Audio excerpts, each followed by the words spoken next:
This episode of Dororo comes in two flavors of emotional anguish. Enjoy!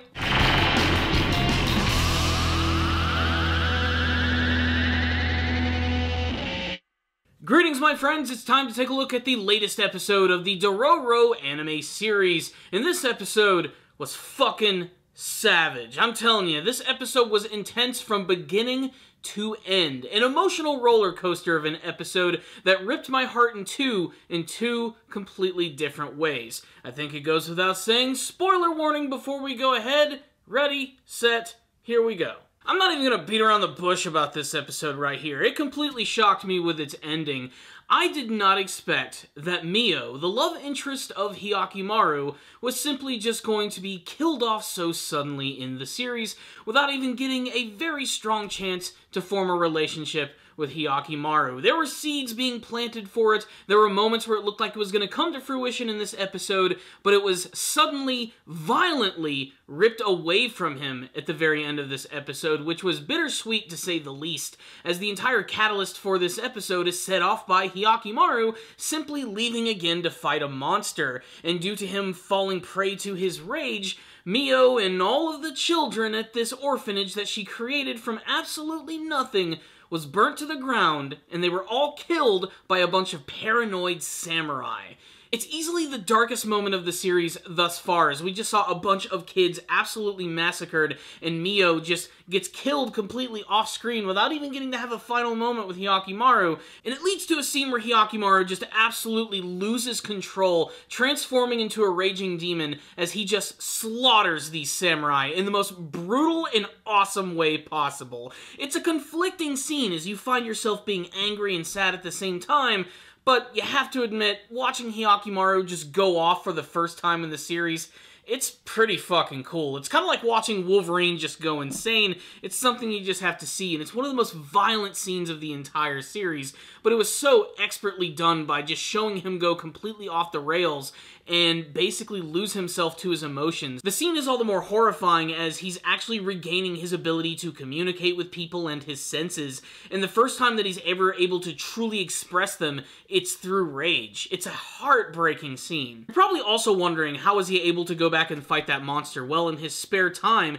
he was actually able to fashion himself a fake leg, which he also fitted with a freaking blade, by the way, so now he's fighting with blade arms and blade legs, and he actually uses this to his advantage to take out this giant demon in a scene that was honestly kind of strange, I have to say. During the entire battle with this monster, there's this other scene going on of this nearby village, which is desperately waiting for the rain to appear, and what's really crazy is that it's also this land which is connected to Daigo, and what I think is interesting about this scene is that Hyakkimaru ends up killing this demon, which not only miraculously causes his leg to grow back, but it also takes the rain away from these people. This demon was connected to the curse that Daigo used when he was just barely a newborn child, and because of that, all of the good things that made his country prosperous are now being taken away. This was a very powerful and beautiful contrast, and when paired with the emotional depth of the other part of the episode, truly made this one of the most exhausting episodes that I've ever seen.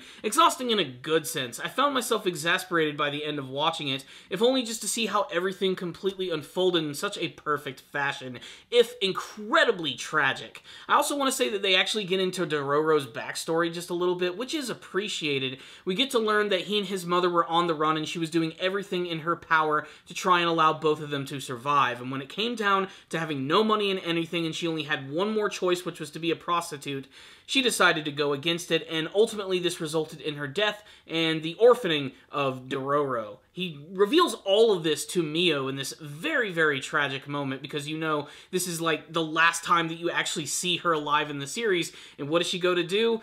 To be a prostitute. Everything just falls into this massive tragic place in this episode, and it really just sort of was the cherry on top of the sundae when we returned and saw this place on fire. And it all started happening right as Hyakkimaru was actually successful in taking down this demon. It really is a punch below the belt. So the episode ends with extreme tragedy of Hyakkimaru and Dororo witnessing something incredibly horrific and having to use it as a stepping stone to better themselves as they continue their journey. I'm really interested to see what Hyakkimaru is actually going to learn from this, if he's going to learn to control his anger, knowing that if he'd have only done that and just stayed behind, those children in Mio could very well be alive. So what's the rundown on this episode of Dororo? So many things I just want to talk about in this episode.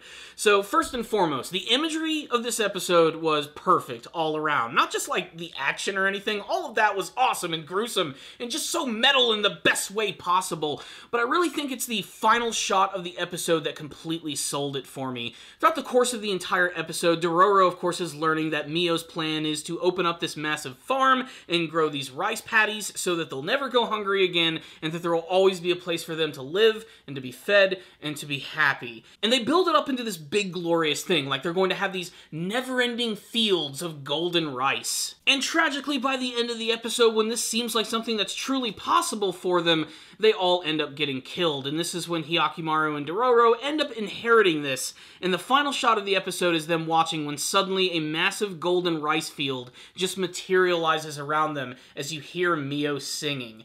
They've basically inherited everything that those characters have lived and worked for, and it's tragic, but it's also beautiful at the same moment. The episode even takes some time to focus on Hyakkimaru's brother, Tahomaru, whose relationship with his mother is completely strained, to say the least. It's a really bittersweet scene, as he really wants to go out and help his father and be a part of this war, but his dad's like, nah, you're gonna stay fucking home, don't talk back to daddy. He goes over to mom to see if he can get her to convince dad of something, but of course she's against the entire concept of war in general, but he sees this as a slight towards him, as he realizes that their entire relationship, ever since he was a little kid, has always been kind of distant. She's always seemed preoccupied with something else, something that he infers to possibly be either religion or a secret that she is desperately hiding. Of course, we the viewer know that this is all actually about what happened with Hyakkimaru when he was a child, and you could really feel that during that moment where she actually said to him, how could a mother possibly hate her child?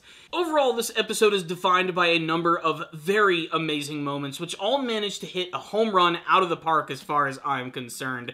Whether it be the savage moment where Hyakkimaru went against the samurai and absolutely slaughtered them, maybe it's just a slow moment between Hyakkimaru and Mio when she decides to sing her song to calm him down. I don't know what it is, but these two characters made this extreme connection in such a short amount of time.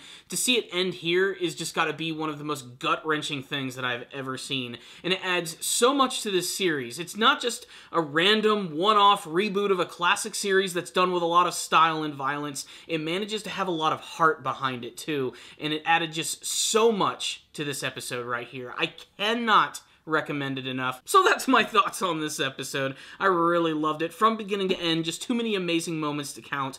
I'm giving the episode a 5 out of 5. You guys need to check it out, and I'd love to get your thoughts about it. You can tell me all of them in the comments section below, and what you hope to see from the rest of the Dororo anime series. Thank you all for watching this review.